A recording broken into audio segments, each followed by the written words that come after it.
Michael Lista is the poetry editor of Walrus magazine and poetry columnist for the National Post in Toronto. Welcome once again to the Bibliophile. Good to be back. Where are we? We're sitting next to Little Italy on a warm day in Toronto on a balcony, relaxing and ready to take on the boogie people, the boogie ideas. Yeah, the elephant in the room, the object in the way of Canada producing more world-class poets. You know what? I actually don't, to be honest, think that there really is an object in the way.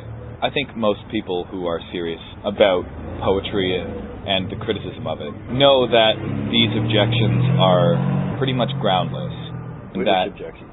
Well, saying, for example, that expressing your aesthetic preference in a review, making an aesthetic judgment, is somehow unethical. That's not a very serious argument. And yet it's prevalent. It's prevalent because we have a small pond in Canada. In the Canadian literary community, there's probably less than 1 degree of separation, which gets in the way of honest feedback. And this, in turn, stifles. Well, I think it's for a couple reasons. The least cynical reason, and it's one that I think about a lot and worry about a lot, having written some negative reviews, is the idea of community. That there is a really good chance that you might, before you meet someone who you might actually get along with really well, if you review their book badly, there really is a very small chance that you guys will ever be friends. And it's funny, I was just talking about this with someone, and we were discussing the fact that some of our best friends are the ones that we got into fights with when we first met them. Mm-hmm. One of the first reviews I ever wrote, and it's one that, looking back on it, I don't really agree with much anymore. I wrote a negative review of a book by a guy named Alessandro Porco, who's, besides being a really interesting, extremely well-read poet, is one of the country's best critics. And I wrote a review of his last book. And, I had some objections to it, and I was really worried that here's this person who I would probably really, really like. I mean, a lot of my friends are friends with him. I think you'd probably admit that anyone who loves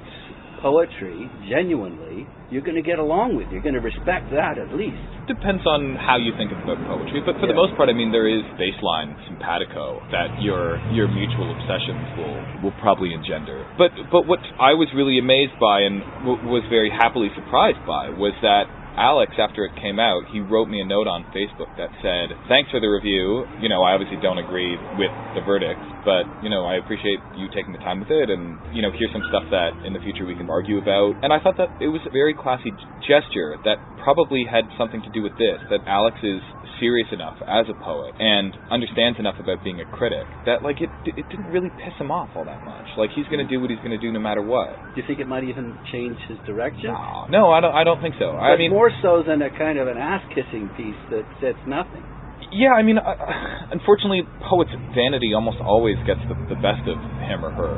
And even if a piece is a puff piece, a part of you, a very crass part of you, probably enjoys the praise, even if it's at the expense of the credibility of the puff piece, Publicity people love that, too. It gives them grist for their marketing mill. Mm-hmm. And I think that's what a lot of the people who side with someone like Jan Zwicky in this argument. Which we haven't really... Do you want to talk a bit about? Okay, so Jan Zwicky wrote an essay that I think was published in 2003 that justified her policy while she was poetry editor of I think it was the Fiddlehead in the 90s, of not publishing what she considers negative reviews. So a review that is anything less than ecstatic about the work in question. So it's almost like a cheerleading role. Yeah, well, what her thinking was that there's so much poetry in Canada, and there's so much good poetry, and so little review space anywhere. Up to here, we agree. Here's where we differ. That, because of all that, it doesn't make sense to give the limited space that there is to essentially trashing or equivocating about a book under review.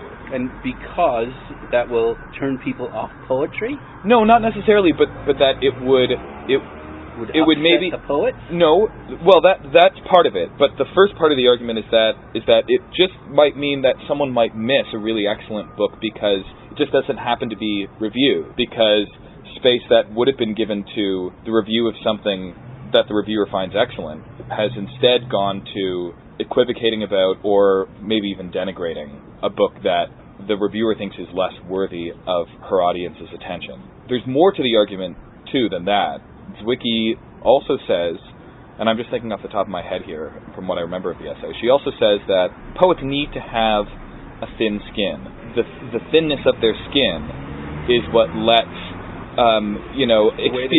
experience and the aestheticizing thereof lets it sort of permeate the skin and affect the poet on a very basic level. And so, in other words, a poet's ability to take offense is the very source of their power. Because the same tool that would take offense at a harshly written review of their work is the same thing that lets them, for example, appreciate the suppleness of a sunset or the emotional import in a turn of phrase or whatever. She also says in the essay, which is called The Ethics of Negative Reviewing, implying it's unethical to review negatively.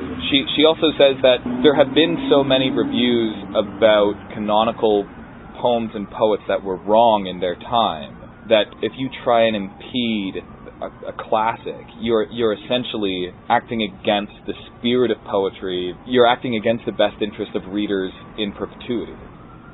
Okay, so let's leave that particular article then. Okay. So that would be one camp. Mm-hmm. The other camp would say what? Well, the other camp would say that first of all, one always needs to distinguish between the poet and the poetry. In other words, when you're writing critically about something that someone has produced, you're not censoring the poet. You're taking exception with some of the things that they produced. And again, we're not talking about amateurs here, we're talking about professionals. So I think as soon as anyone enters public life, it's when you decide to publish, you're public. Yeah, with the benefits that come from being published also come the risks of human beings having that nasty, intractable habit of thinking for themselves. With glory comes the possibility of disgrace. Yeah, if not even glory, at least.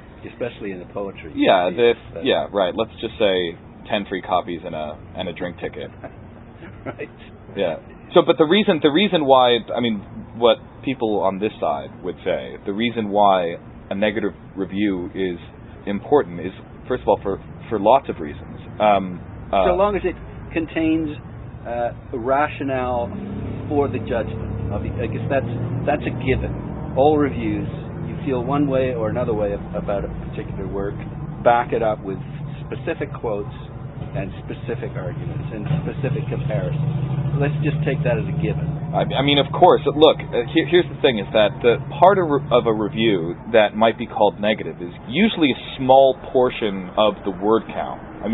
If you're doing your job right, you're trying to situate the book in question within the oeuvre of the poet, within their particular development, within the development of the school or style that they might be writing under the sign of, within the whole cultural context and literary context of the work in question.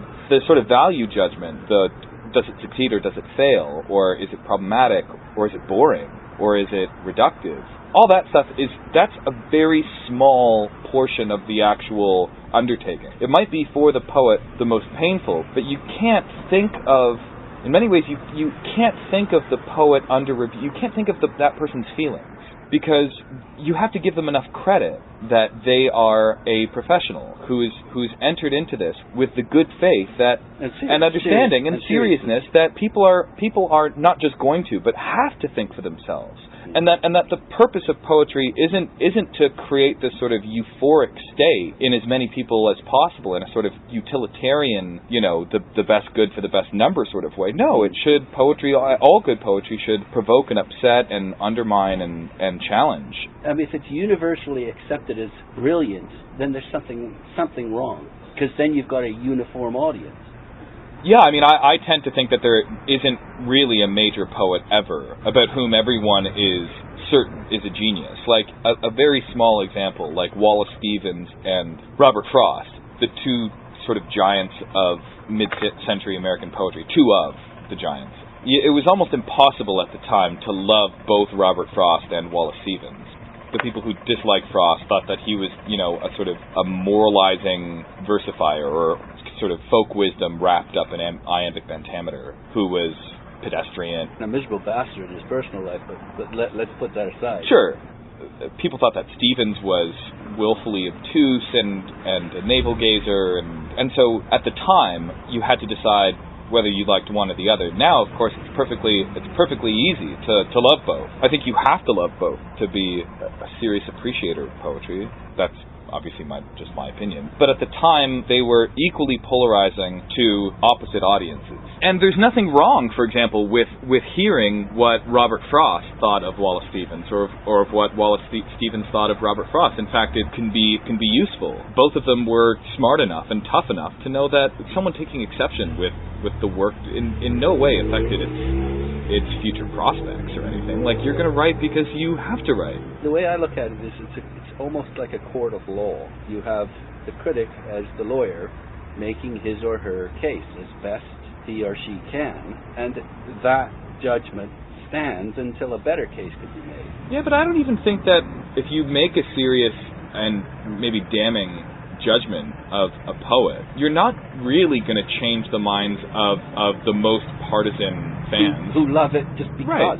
Right. I don't. In other words, your reputation is only as good as your last review. I don't think that's true at all. No, but I think your reputation. If you have a genius who happens to be a poet writing a critique of your work and raising it from the dead, it will stand. It will influence people. It will attract attention. Yeah. Well, I mean that's the other reason why critical writing is very important. A critical judgment is only really as good in many ways as the person who's making it. Do you know what I mean? So, sort of like that Ezra Pound thing, right? That you should never trust the criticism of someone who hasn't produced anything serious themselves.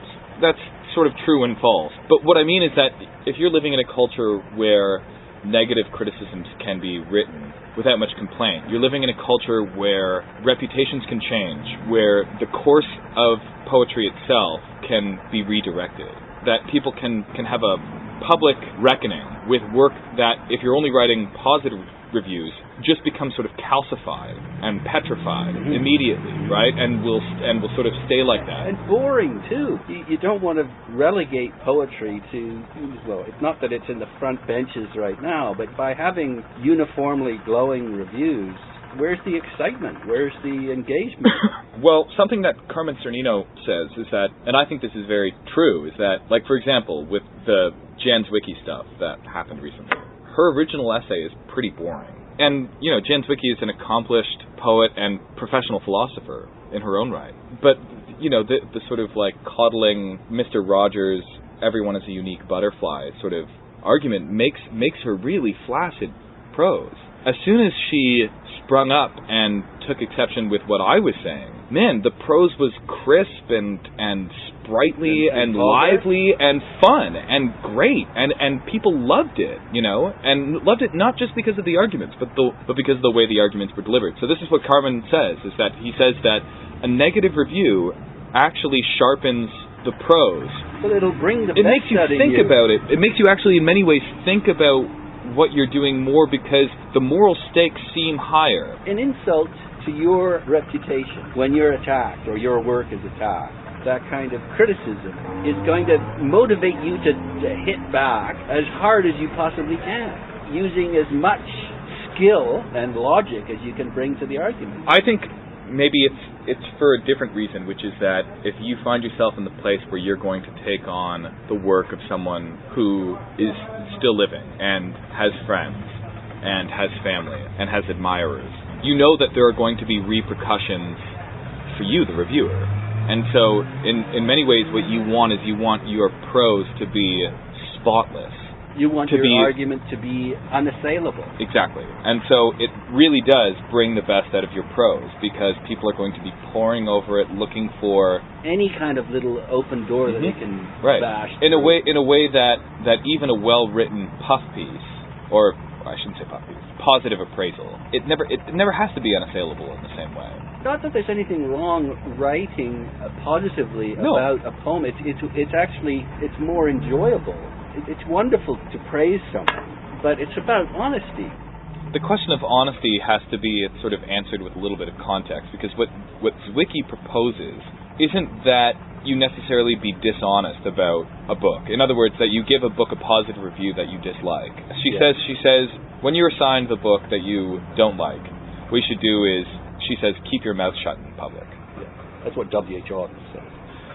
Yes, he does. I mean, I see that I find strange, because Auden was very vocal about his dislike of like Rilke, for example, which I think is very useful. Auden's dislike of Rilke and of German Romanticism, it makes a lot of sense. And in fact, to see him so riled up about a poet so great, knowing the poems that Auden had to write because of the effects of German Romanticism, is illuminating, right? Thank God he didn't keep quiet on Rilke, because you get a fuller sense of the poet, right? So the question is it ethical to keep quiet about a book that you dislike?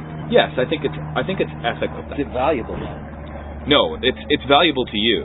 It means that you'll save yourself the sort of awkward exchange when you're at a poetry conference together, or you happen to read together. It will probably mean that you will be in a better position to get the grants that it would be really nice to get, because that person who you would have reviewed negatively, or their friends, or their allies, or their fans, might be on the jury. It means that you're probably more likely to get an award that, again, is juried, that you might put yourself in the awkward position of not getting, if you do, in fact, not keep your mouth shut in public. But the question that you'll always have to ask yourself is, do I want to receive an award from someone who would have looked at my book and on one occasion given me the award and on one occasion not? It's not about the work. It's not about the work anymore. Yeah. It's in fact, the system is set up, or so we think, to reward people's disingenuousness, which seems to me pretty shady, and also seems to me to condescend to the potential maturity of real poets. Like, for example, if someone had reviewed my book badly, or any of my work, and I've been reviewed badly, everyone has, if then I was in the position to judge their own work, there's no way in hell, ever, that I would, in one occasion if they'd reviewed it well, and on another occasion reviewed it badly, that I would let that affect my decision about their poetry. That is unethical, for sure. And a literary culture is not worth a damn if that's how it's going to function. That gets to the nub of our conversation here. What kind of literary culture do we have in Canada right now? It seems to me that that's what you're saying. That's the kind of culture. And maybe it's just because it's so small. It's actually not that small. I mean, it's small when you compare it to the U.S., which now, because of the proliferation of MFAs, like, there are tons and tons and tons and tons of poetry magazine, arguably the most important poetry magazine in the world, gets 100,000 submissions per month. That's an unbelievable number, right? But Canada still, in its own right, has a very large poetry culture. It's not like there are like 12 or 15 poets. There are thousands. There are like 150 or so new books of poetry published every year in Canada. So it's not small. It's small relative to the UK and to the United States. Yeah, but I think in many ways has more to do with the fact that because getting a review, it's so difficult now. There are so few places that review. Major newspapers don't review very much. I think there's one other poetry columnist in Canada, Barbara Carey, I think is her name, at the Toronto Star. I don't even know if she's monthly. I mean, the Winnipeg Free Press, they review the occasional book of poetry, and so does the Globe and Mail. But really, because of that, the only other way to be recognized is with prizes and grants, and all of those are peer-reviewed. And there is actually a good deal of money to be had or lost. And so that's what I think is really the crux of it, is that if you want to sort of make it as a poet, the way most people figure you should do it is to befriend everybody and be as agreeable as possible. And then you don't have to worry about your work doing the work. People will let their fondness for you do it for it. And for lots of people, that's a perfectly reasonable way to think, because most poets are really not all that great. Right? Not just now. Ever. Throughout history. Yeah. But the really great poets will always come to light eventually. Always. They'll always get the reckoning that they deserve. So we are in a culture then, first of all, there's a lack of venues for serious criticism, although the internet's there and it's not going in place. There's actually a guy who responded to all of this, a very smart, well-read young guy named Stuart Cole, who decided that what he was going to do in response to all this is review a month of a book of Canadian poetry.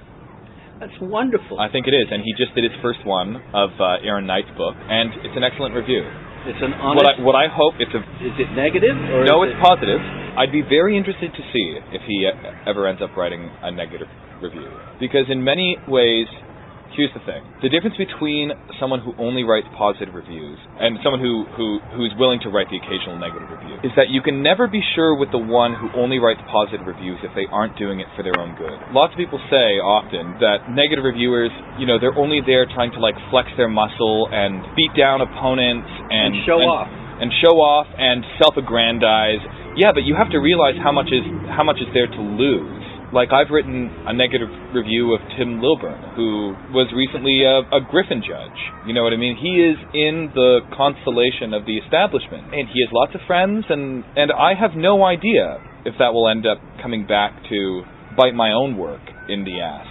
But here's the thing, is that the person who's willing to write the negative review has enough faith in their own work, or enough indifference about what prizes it's awarded and all that stuff. Assuming they're a poet, of course. Yeah, to let the poems do their own work. And if your poems aren't given the awards that you feel that they deserve, because buddy of the person that you once reviewed badly is on the jury or whatever, then you know what? Who gives a shit? Who really gives a shit? Like, if you're really in it for real reasons, you're writing poetry because you're fucking writing poetry. Well, and you want it to stand on its own. To have it be able to be read on its own terms. And not because you called in favors for it by glad-handing everyone's book that you could get your hands on. And it does no one any good. What you would like to see is more honest reviews everywhere. That's one half of it. The other half of it is that I don't ever want to see poets settling scores on grant juries or awards juries or any of that garbage, because that is so beneath what this whole thing is about, what literary culture is about. Like, look, if the Bollinger Prize can be awarded to Pound after he's been an open anti-Semite and a fascist propagandist, and convicted of treason, if people on a jury can still say, yeah, but you know what, the Pies and Cantos are spectacular. I don't care who they were written by. That is exactly the sort of literary culture that any serious country would want, right? Separating the poet from the poems. Absolutely. Yeah. That is the first and most important thing for a critic and for a poet, for anyone involved in the poetry apparatus to be able to do. And ideally what you want, too, is the critic to be able to work with or have a relationship with the poet, despite what they may or may not have to say about it. I would love that. I mean, that would be ideal. That, I feel like, is what maturity is.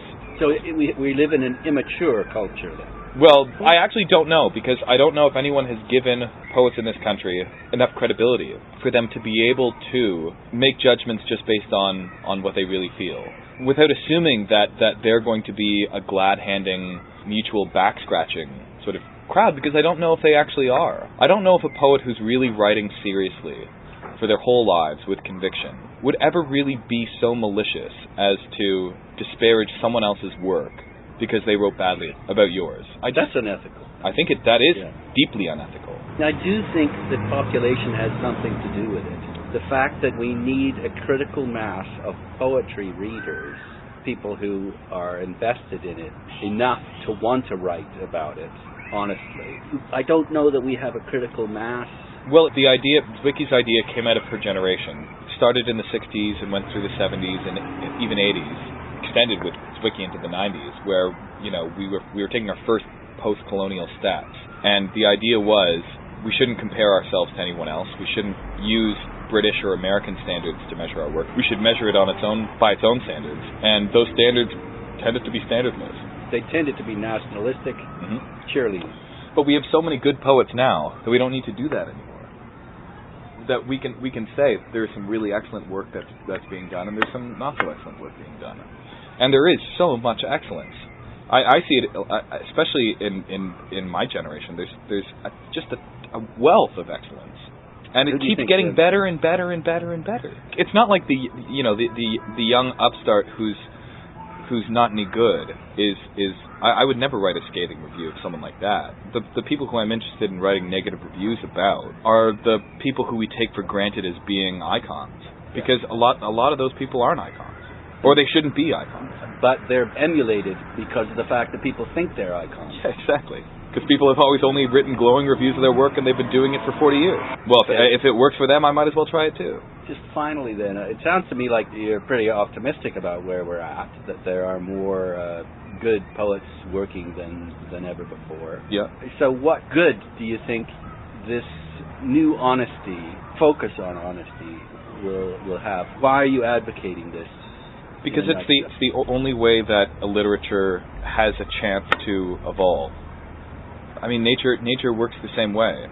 Survival of the fittest? No, that the great big tree that everyone has always assumed is sturdy might be hollow, and if you fell it, there's a lot of new life that can come from its felling. The literature can change course. New bold arguments about calcified ideas can uncalcify them, can just candy them. There are two visions. One vision, everything goes on as it's always been. That's a conservative idea. The progressive idea is that things can change, and things change as they always do by people thinking originally and then reporting on their discoveries. Allowing for new thoughts which may happen to offend the person who thought up the old thoughts. Who's the best poet in Canada? Oh, Christ. I think Karen Soley is incredible. I think Karen Soley is spectacular. I think Bruce Taylor is amazing. I think Peter Van Toorn is incredible. He only wrote one book. I think Troy Jollimore is one of the most critically underappreciated poets writing today. He might make a good claim one day of maybe being the best. I've been speaking with Michael Lista, who is the poetry editor of The Walrus magazine and poetry columnist for the National Post newspaper in Toronto, Ontario. Thanks very much. Oh, thanks, Nigel.